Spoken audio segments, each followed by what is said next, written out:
First off, I want to say thank you to everyone who's offering their support, everyone who's in the comments fighting the trolls and the racists tirelessly. I'm very, very grateful for all of you guys' support. And I just want to say thank you so, so, so, so, so, so, so much. This has been a nightmare of a situation. And I'm just glad that people are in support of my brother because he is only 17 years old. And, so thank you to all you guys that are showing your support. And then I also want to say to the trolls and the racists, the mental gymnastics that you guys are displaying is probably the best that I've ever seen. You get a 10 out of 10 from the judges and I'm really impressed with how you're making full use of the gymnasium that is your mind.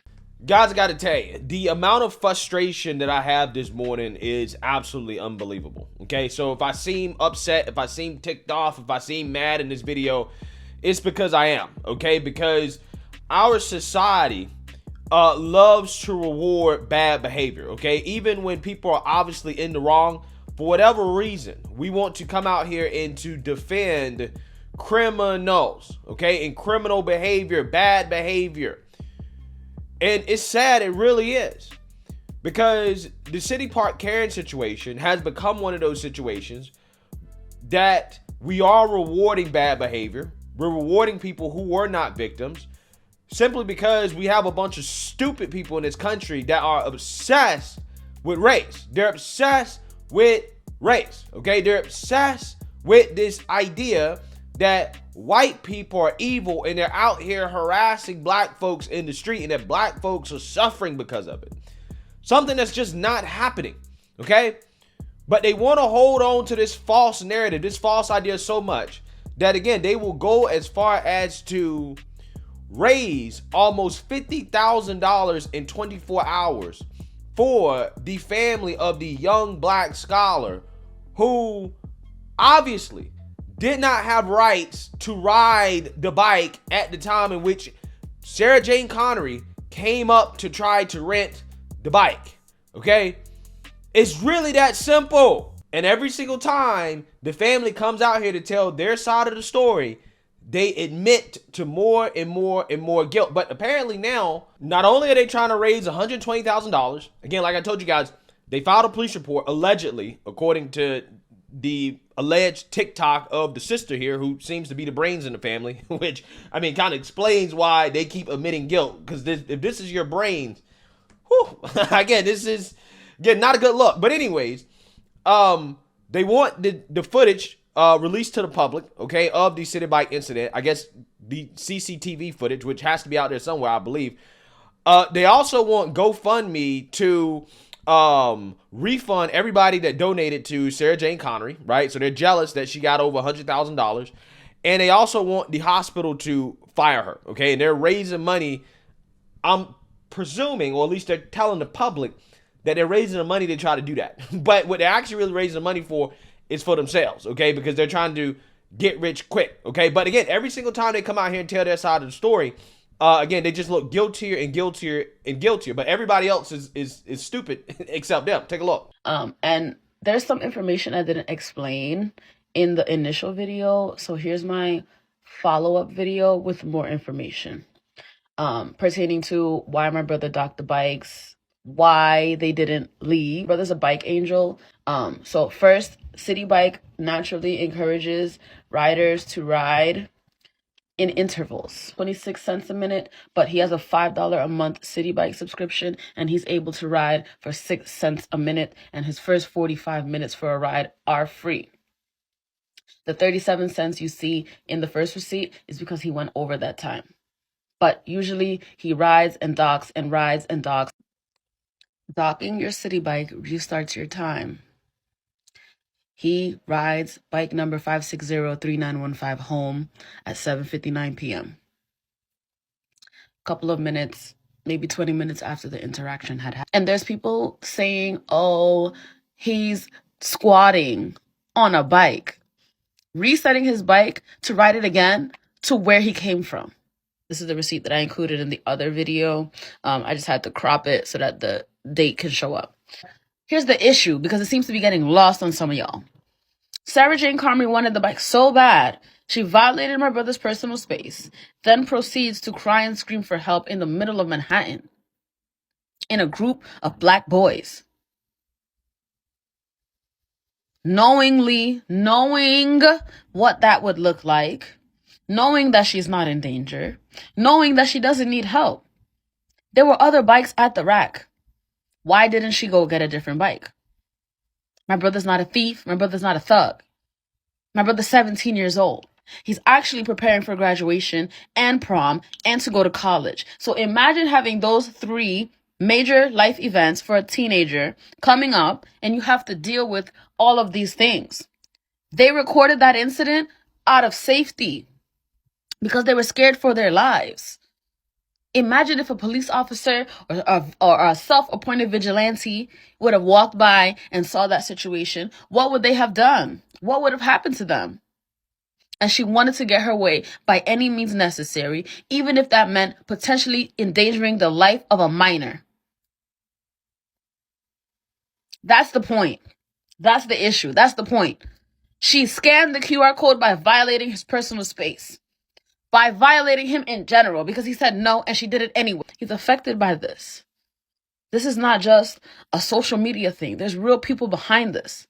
There's a real person whose life is affected. But again, because we have stupid people in this country, they have now raised $50,000 after News One released this pathetic article yesterday that I went over. Okay, I did a long video going over this article, in which the gist of it is that they're begging for money, right? They're crying, woe is me, we're the victims. Nobody wants to hear our side of the story, and that everybody is siding with Sarah Jane Connery. Nobody's siding with us, and that, we're poor, we're black, and, this is racism, and yada, yada, yada. When anybody with two brain cells that rub together knows that this is just not true. Okay, because when the video first came out, that was put out by her son, by the way. Again, this would not be a story if her son didn't put out the video. Everybody sided with her son. Okay, everybody sided with her son. And at that point, they were silent. They said nothing about it while Sarah Jane Connery's life was being ruined by the mainstream liberal media and by people on alternative media, race hustlers on the internet, who doxed and harassed her. Okay, her and her husband received death threats. The hospital that she works at placed her on leave, which is why she had to get a lawyer, why she had to get an attorney to defend her, because she was trying to protect her employment. Now, Sarah Jane Connery and her lawyer decided not to go after the black teenagers, right? They said, look, we're not going to go after them. We're not demonizing them. This is really not about them as much as this is about the media and defamation, right? So again, nobody is going after these people, even though you can argue that maybe they should get more criticism, right? And they're definitely going to get more criticism from me, considering the obvious grift going on here that has to be exposed and talked about. Because what is happening right now is literally insane.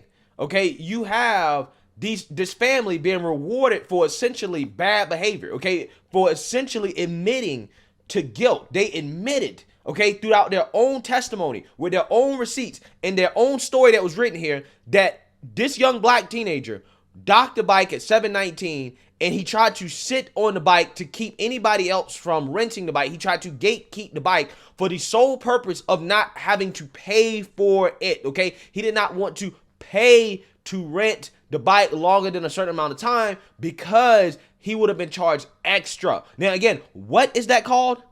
Right? What is that called? Okay, I think everybody knows there's a term for that, right? Which they admit to in this article. They're admitting to it. At 7:24, Sarah Jane Connery comes to try to rent the bike. Okay, now whether or not the young black scholar was actively there holding the bike, it doesn't matter to me. I don't know whether he was there. I don't know if he walked over or what. We don't know unless we get some CCTV footage, which there has to be some out there, right? But regardless, I don't even care at this point. They admitted that, hey, I docked the bike because I'm trying to not pay for it. You cannot do that. If somebody needs to rent that bike at that time, then you need to give up the bike, okay? And if the child had any manners, then he would have gave up the bike to the pregnant woman anyways, because apparently this was a new e-bike, Okay, which means that it probably was electric, and that's the reason why she would want to ride it, is because as a pregnant woman, yeah, I mean, it probably makes more sense for her to ride a electric bike than for her to ride a bike where you have to do physical pedaling the whole time, right? Again, if this child was raised right, if he was raised properly, if he was raised to be a man, which again, by the way, we don't have a father in this situation, okay?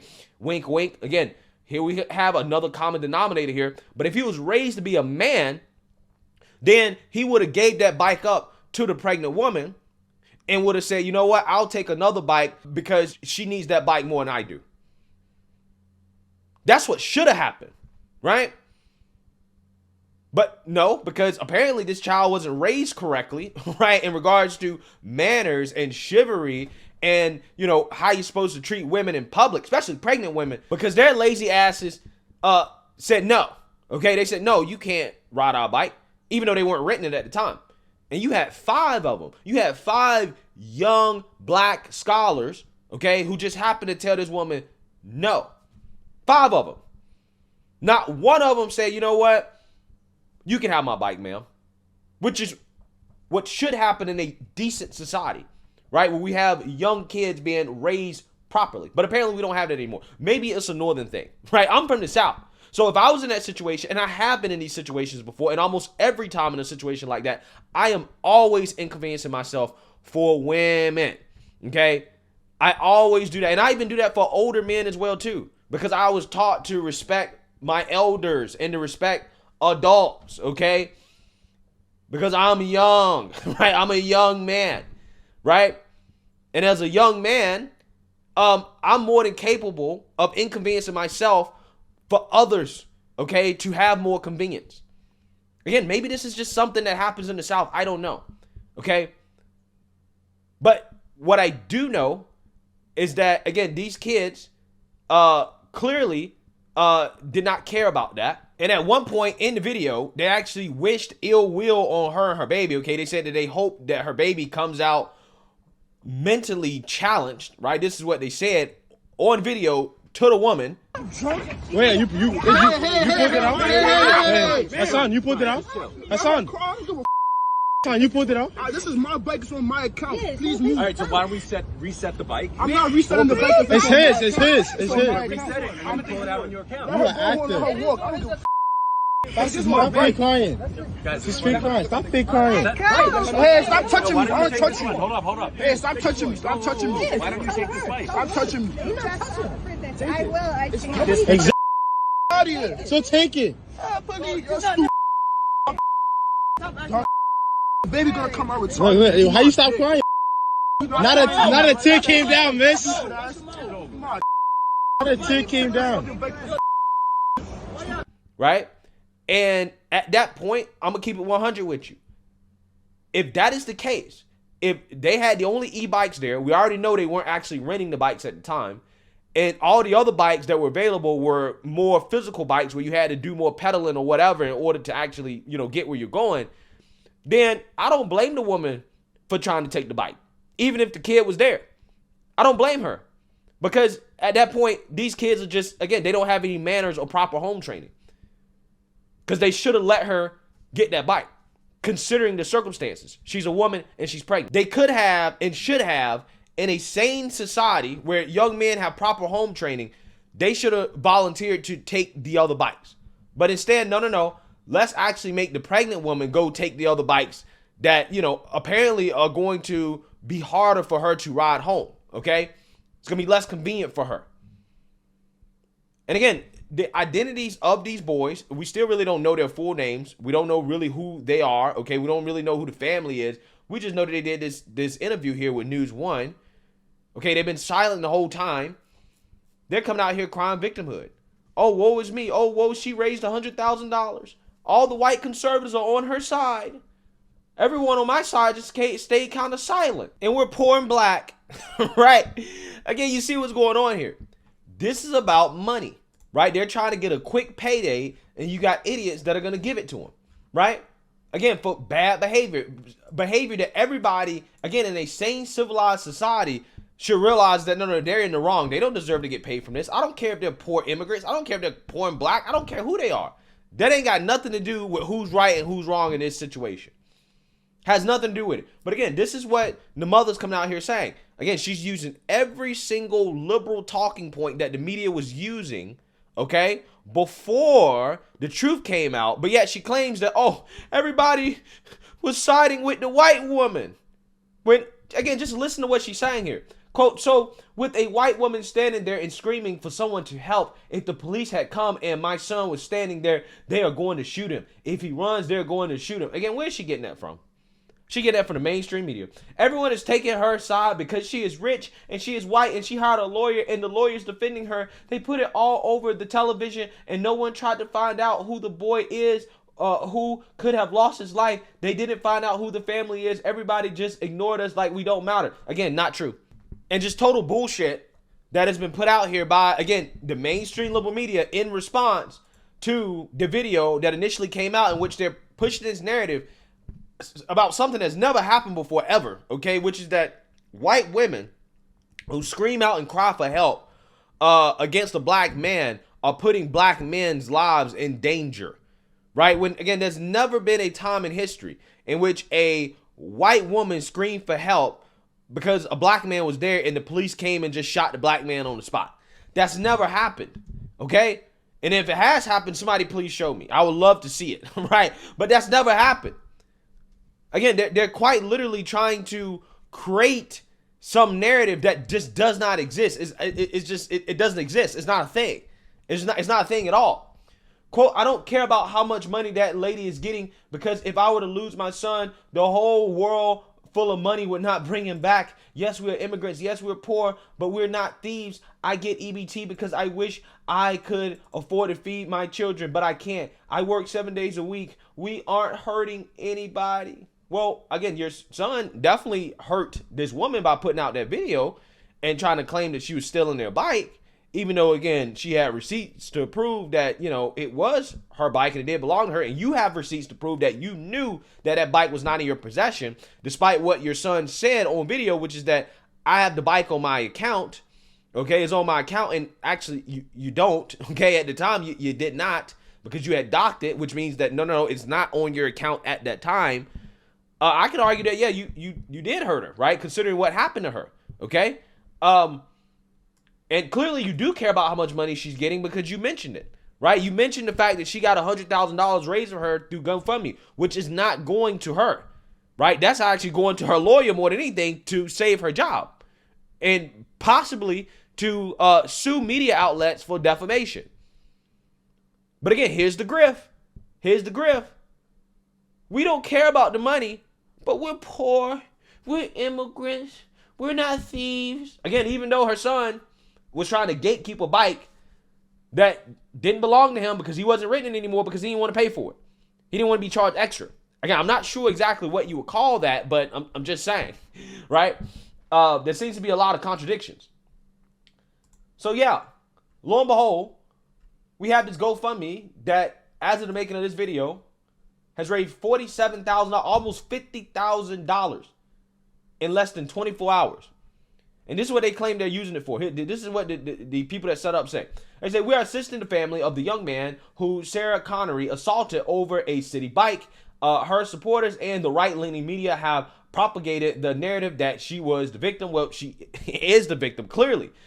They have worked diligently to defame the young man, his acquaintances, and his family in order to portray her as the victim. Well, I'm not sure how you defame somebody whose identity is unknown. We don't even know who the person is. We don't know anything about the person. They weren't doxxed. They weren't harassed. Nobody showed up to their house. This teenager didn't lose a job. This teenager has lost nothing, right? Even though it clearly, based off receipts, he wasn't telling the truth, right, about the story. But nothing happened to him, right? Even Sarah Jane Connery and her lawyer is not going after them. So again, I'm not sure exactly what they're raising money for or what is there to cry about in regards to victimhood. But here we go. We know what it's about. It's about money. However, only one journalist has interviewed the family and the young man. The family requires assistance to bring his tale to light and to defend themselves against the false accusations. Due to safety concerns, their identities and that of the young man, who is a minor, are also being concealed. So it's just funny how that works. They're concealing the identities of the young man, right? But again, they had no problems. They stood silent while society doxed and revealed the identity of the woman who they claim allegedly was stealing the bike, even though, again, we have receipts to prove that that wasn't the case. It's just amazing how that works. They don't see how or why she got $100,000 raised for her, but they think that they need $120,000. This is crazy. The funds will be distributed directly to the family. We're merely facilitating the situation. Any fees not used for the lawyer will go to the family. Attached is the interview where you can read his side of the story for the first time. Yeah, this is just insane. So apparently, again, according to the sister, they're filing a police report. Okay, and they want to get the footage here. They want to subpoena the footage around the Citi Bikes. Okay, and they want to go after Sarah Jane Connery because apparently she's a threat to black people. Okay, they want the GoFundMe to refund everybody that supported her, and they want Bellevue Hospital to fire her. Again, it's amazing how they're still trying to go after this woman and to ruin her life while at the same time doing the most obvious grift in history. But like I tell you guys, victimhood is the most valuable currency in 2023, and here we have it showing up once again, right? Again, this story is amazing. Let me know what you guys think. Make sure you like, comment, and subscribe. Most importantly, share a black conservative perspective. Peace.